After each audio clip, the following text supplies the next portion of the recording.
Hey, good afternoon. This is Gabe Medlin with Joshua 19 Roofing, and I'm currently at Miss Aricka Colbert's residence at 217 Sailwind Court here in Macon, Georgia. And we recently received your decision on coverage in regards to a claim that was filed on December 16th of the last year, 2024, for hail damage that occurred here at the property. And you'll see a couple of these other roofs right across the street have already been replaced due to hail damage that happened last year within the last 365 days.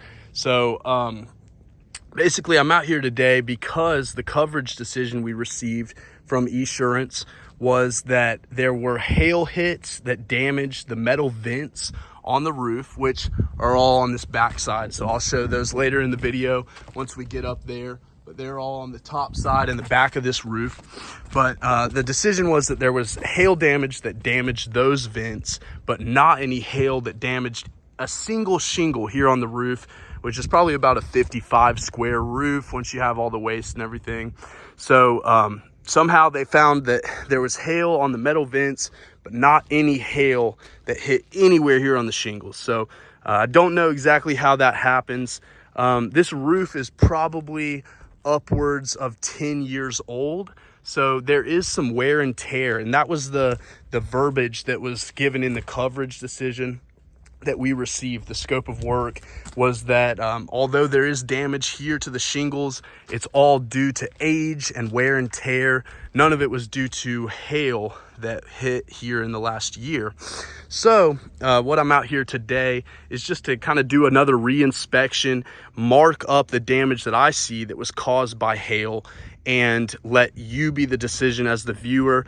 And hope you'll see the same thing that I'm seeing here this afternoon. Hopefully we can get some coverage extended, because there's certainly hail damage here on the shingle, and that's what I want to prove today. So I've got this right slope marked up right now with a 10 by 10 test square, and you'll see that the damage counts for hail and wind down below aren't marked in yet. I believe I have 8, let's see, 1, 2, 3, 4, 5, 6, 7, 8 hail hits marked in this test square already. And apologies that it's not farther up there or anything. This roof is pretty steep, so I just wanted to do it here close where I could safely stand. But what we're seeing here is tons of good hail hits. It's circular in nature. So the difference in wear and tear is you're going to be seeing something more like this, right? So it is still damaged. There's missing granulars, but it's clearly not circular. This is just granular deterioration. You might also see something like this right here. I'm going to box this up so you can see what I'm talking about. So this is, missing granulars, and you'll see that there's fiberglass strands that are exposed. So we can tell that that is just due to thermal damage, and there's loss of granulars there, but it's not in a circular shape. It's actually more like a slash, and that is something that we would not mark for storm damage. So we wouldn't count that. That's more just wear and tear right there. And same thing goes with this right here, right? This is age damage on this dragon's tooth right here on the shingle. So tons of missing granulars, but you'll see the fibers are exposed, right? And let's see if I can get it to focus right there. Yeah, fibers are exposed. And so we can tell that this is not storm damage, right? And we wouldn't mark this for storm damage. However, let's see if I can find something. Yeah, so right here, we've got a circular indentation on the shingle, right? We've got missing and broken granulars in the center of it.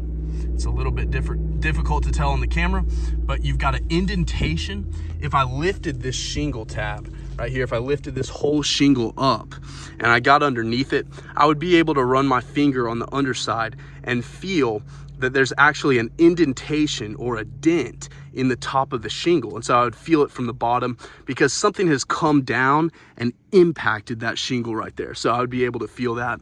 Another thing we see is that there's broken granulars on the inside. So as opposed to something more like this, where they're missing, there's actually some granulars that are still left there, but they're broken and smashed all up. So this would be something that I would mark for hail damage because it's circular in nature. That goes in concordance with the Hague certification of what is hail damage? It's going to be circular indentation. It's going to be denting into the shingle. You're going to see broken and crushed granulars and some missing granulars that have been shaken loose because this hailstorm didn't happen yesterday. It's been a few months now. And so with the contraction and the expansion of the shingle, some of those granulars have been knocked loose. But we can tell there's a big difference between this right here and something like this right here that is clearly just due to wear and tear and age.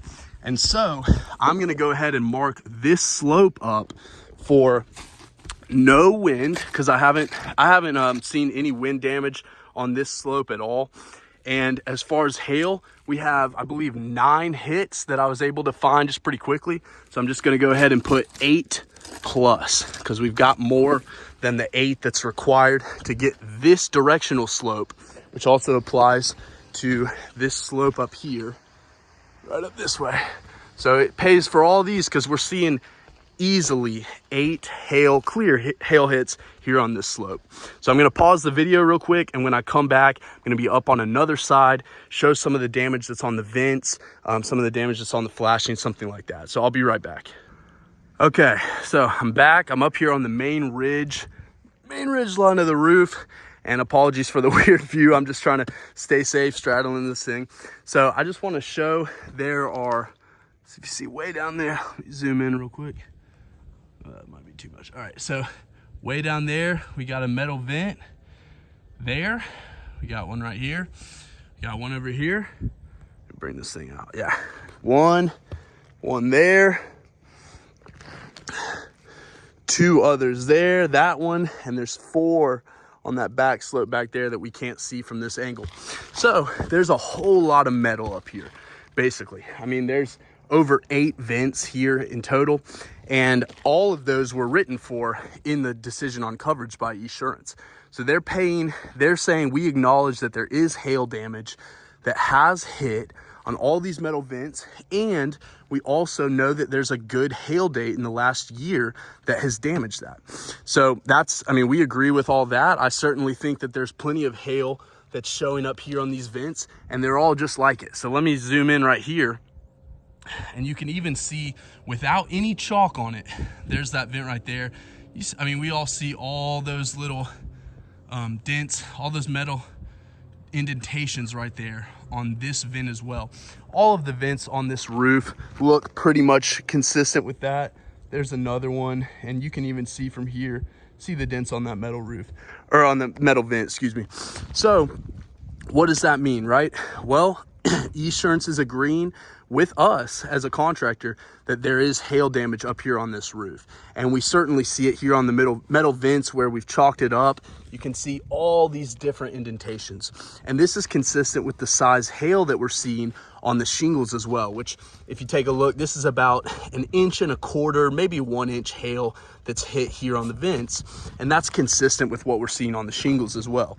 Now, I do want to point out, as I'm here in this valley, this is going to be a common place that we're, a contractor, seek now inspector, an adjuster, whoever's coming up here on the roof to inspect it is going to come up through the valley. It's the easiest point of entry.